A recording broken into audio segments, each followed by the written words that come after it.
Hello दोस्तों, आपका स्वागत है हमारे यूट्यूब चैनल पर। तो आज हम डिस्कशन करने वाले हैं स्ट्रक्चर ऑफ सीजियम क्लोराइड के बारे में। तो चलिए हम समझ लेते हैं कि सीजियम क्लोराइड का स्ट्रक्चर कैसा होता है।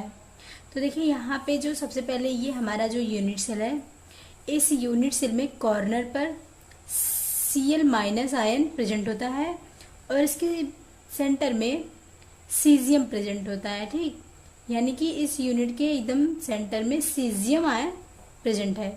तो देखिए जो ये हम पूरा डार्क होल बनाए हैं, इसको हम Cl- से रिप्रेजेंट कर रहे हैं। और जो यहाँ पे होल है, यानी कि सर्कल है, जो खाली स्पेस है, इसको हम Cs+ आयन से रिप्रेजेंट करेंगे। ठीक, तो ये देखिए हमारा यूनिट सेल है। अब हम इसे बारी बारी समझते चलते हैं पॉइंट टू पॉइंट। देखिए Cl- जो है form simple cubic unit cell and occupy each corner of the unit cell, यानी कि ये सिंपल क्यूबिक यूनिट सेल को फॉर्म करता है। यानी कि इसका जो स्ट्रक्चर होता है ये सिंपल क्यूबिक यूनिट की तरह होता है। और इसमें जो Cl आयन जो होता है वह प्रत्येक कॉर्नर पर प्रेजेंट होता है। ठीक, अब इसी तरीके से Cs यानी कि सीजियम+ आयन जो है, ये जो होता है ये उस क्यूब के यानी कि उसके बॉडी सेंटर में प्रेजेंट होता है। इस क्यूब के बॉडी सेंटर्ड में ये प्रेजेंट है, touching all the anion at the corner. और ये जो होता है ये सभी एनायन को टच करता है जो कॉर्नर पे प्रेजेंट है। ठीक, अब अगला पॉइंट देखिए, each caesium+ ion is surrounded by 8 Cl ion, यानी कि प्रत्येक सीजियम जो आयन होते हैं वो 8 Cl आयन से प्रेजेंट होते, यानी कि उससे घिरे होते हैं। देखिए 1 2 3 4 5 6 7 8, यानी कि 8 Cl आयन से ये घिरे होते हैं। और जो प्रत्येक Cl आयन जो होता है वह प्रत्येक सीजियम यानी कि 8 सीजियम आयन से घिरे होते हैं, है ना। तो इस तरीके से इसका कोऑर्डिनेशन नंबर 8 हो गया। यानी कि यहाँ पे Cl जो है, यानी कि यहाँ पे Cl और Cs+ आयन जो है, ये इनकी जो कोऑर्डिनेशन नंबर है 8 है। 8 क्यों? क्योंकि ये जो 8 एटम से सराउंडेड है। ठीक, अब देखिए इसका रेडियस रेशियो क्या होता है। रेडियस रेशियो इसका जो है, इसको हम इस तरीके से लिखते हैं, R small r small r Ca+ small r Cl-। तो इसका जो रेडियस रेशियो आता है ये 0.93 आता है, यानी कि इनका जो रेडियस रेशियो होगा यह 0.93 होगा। और देखिए यहाँ पे जो coordination number of Na positive and Cl negative in NaCl is 6 होता है, यानी कि जो NaCl का कोऑर्डिनेशन नंबर होता है वह 6 होता है एट लो प्रेशर। ये जो हमारा अलग से पॉइंट है इसे हम ध्यान देंगे। ठीक, at low pressure but high pressure is change into 8। अब देखिए जो Cl आयन होता है यानी कि NaCl जो होता है, इसका लो प्रेशर पे कोऑर्डिनेशन नंबर 6 होता है, लेकिन जैसे ही हम इसका प्रेशर हाई करते हैं तो इसका कोऑर्डिनेशन नंबर 8 हो जाता है। जैसे कि इसमें होता है Cs और Cl में, यानी कि सीजियम क्लोराइड में भी इसी तरीके से सेम होता है, यानी कि प्रेशर बढ़ाने पे उसका कोऑर्डिनेशन नंबर बढ़ जाता है। अब देखिए यहाँ पे कोऑर्डिनेशन नंबर जो होता है ये डायरेक्टली प्रोपोर्शनल होता है प्रेशर के। इस तरीके से भी हम इसे लिख सकते हैं।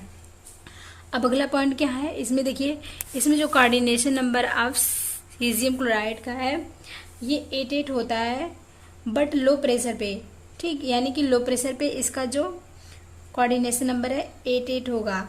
लेकिन अगर यदि हम हाई टेम्परेचर कर दे रहे हैं, यानी कि यहाँ पे लो टेम्परेचर है लेकिन यदि हम हाई टेम्परेचर कर देंगे तो इसका जो कोऑर्डिनेशन नंबर होगा यह चेंज हो जाएगा 6 में, यानी कि यह कम एटम से सराउंडेड हो जाएंगे, यानी कि 6 एटम से सराउंडेड होंगे। यदि लो टेम्परेचर है तो ज़्यादा एटम से ये सराउंडेड रहेंगे। ठीक, अब लाइक NaCl यानी कि NaCl की तरह होता है। अब देखिए यहाँ पे हम ये बोल सकते हैं कि जो कोऑर्डिनेशन नंबर होता है, यानी कि जो कोऑर्डिनेशन नंबर है यह इन्वर्सली प्रोपोर्शनल होता है टेम्परेचर के। तो ये चीज़ हमें ध्यान देना है कि यहाँ पे जो कोऑर्डिनेशन नंबर है प्रेशर के डायरेक्टली प्रोपोर्शनल होता है और टेम्परेचर के इन्वर्सली प्रोपोर्शनल होता है, सीजियम क्लोराइड के केस में और सोडियम क्लोराइड के केस में। अब देखिए हम जिंक ब्लेंड का स्ट्रक्चर देख लेते हैं, यानी कि जिसे हम स्फेलेराइट टाइप स्ट्रक्चर भी कहते हैं, यानी कि जिंक सल्फाइड का स्ट्रक्चर होता है। ठीक, तो इसका स्ट्रक्चर किस तरीके का होता है, देखिए यहाँ पे जो क्यूबिक है यानी कि जो क्यूब यूनिट सेल है, जो ये इसमें क्या होता है, ये face centred cubic close packed structure होता है। यानी कि ये जो स्ट्रक्चर है ये कैसा होता है, ये face centred cubic closed packed structure type का होता है इसका स्ट्रक्चर। ठीक, अब देखिए यहाँ पे वायर्स जो होता है कॉर्नर पे ही प्रेजेंट होता है। तो पहले हम इसके पॉइंट टू पॉइंट को समझते हैं। तो देखिए फेस सेंटर्ड यानी कि face centred cubic closed packed structure ZnS का होता है। अब देखिए यस 2 निगेटिव आयन यानी कि ये 2 निगेटिव आयन है। ठीक, तो ये जो है ion are present at each corner, प्रत्येक कॉर्नर पे ये प्रेजेंट होते हैं। And face centred of the unit cell, और फेस सेंटर्ड पे भी प्रेजेंट होते हैं, यानी कि फेस सेंटर्ड पे भी ये प्रेजेंट है और साथ साथ प्रत्येक कॉर्नर पे भी प्रेजेंट होता है जो S2 निगेटिव आयन है। ठीक, अभी ये देखिए Zn2 पॉजिटिव आयन जो है यह क्या है, ये एक्यूपाइड अल्टरनेट टेट्राहेड्रल, यानी कि ये अल्टरनेट टेट्राहेड्रल पाया जाता है। देखिए यहाँ पे 1 2 3 4 यानी कि टेट्राहेड्रल यानी कि 4 जगह ये है। अल्टरनेट यानी कि एक एक कॉर्नर को छोड़ करके, ठीक, एक एक कॉर्नर को छोड़ करके। अब देखिए each Zn2 positive is surrounded by 4 S2 negative ion, यानी कि जितने Zn2 पॉजिटिव आयन होते हैं वो 4 S2 निगेटिव आयन से घिरे होते हैं। देखिए ये जो है एक ये हो गया, एक ये हो गया, एक ये हो गया, एक ये हो गया, यानी कि 4 S2 निगेटिव आयन से ये घिरे होते हैं। And each S2 negative ion is surrounded by 4 Zn2 positive ion, और जो प्रत्येक जो S2 निगेटिव आयन होते हैं ये 4 Zn2 पॉजिटिव आयन से घिरे होते हैं। तो इस तरह से इनका जो कोऑर्डिनेशन नंबर होता है यह 4 होता है, यानी कि Zn2 पॉजिटिव एंड S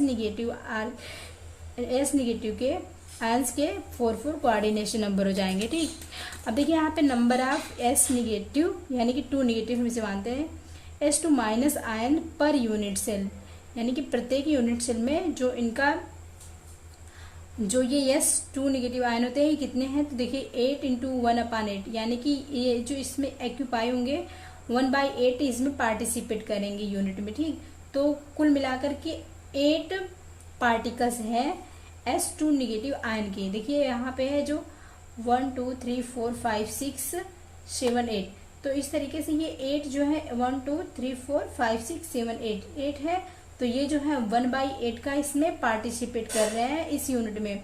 और जो ये 6 है 1 2 3 4 5 6 ये हाफ यानी कि जो फेस पे है वो हाफ इसमें पार्टिसिपेट कर रहे हैं। तो इस तरीके से जो Zn आयन है उनकी संख्या देखिए यहाँ पे 4 मिल जाएगी, यानी कि ये 1 + 3 = 4 Zn2 पॉजिटिव आयन। ठीक, यानी कि Zn2 पॉजिटिव आयन जो होते हैं उनका जो एक यूनिट सेल में टोटल पार्टिकल्स का एक्यूपाइड होता है जो जगह है वो 4 यानी कि 4 होता है। अब number of Zn2 positive ion per unit cell equal to 4 Zn2 positive ion, इस तरीके से हम इसे कह सकते हैं, यानी कि एक यूनिट सेल में Zn2 पॉजिटिव आयन जो होते हैं वो 4 यानी कि उनकी संख्या 4 होती है। अब इसी तरीके से जो Zns यूनिट है यानी कि उनकी जो संख्या होगी ये कुल मिलाकर के 4 होगी। तो आशा करती हूँ दोस्तों आपको यहाँ पे जिंक ब्लेंड के स्ट्रक्चर के बारे में अच्छे से समझ में आ गया होगा, और जो हम इधर पीछे देखे हैं सीजियम क्लोराइड का, इसके बारे में भी समझ में आ गया होगा। तो धन्यवाद दोस्तों, मिलते हैं नेक्स्ट वीडियो में, तब तक के लिए आप लोग पढ़ते रहिए और अपना ख्याल रखिए।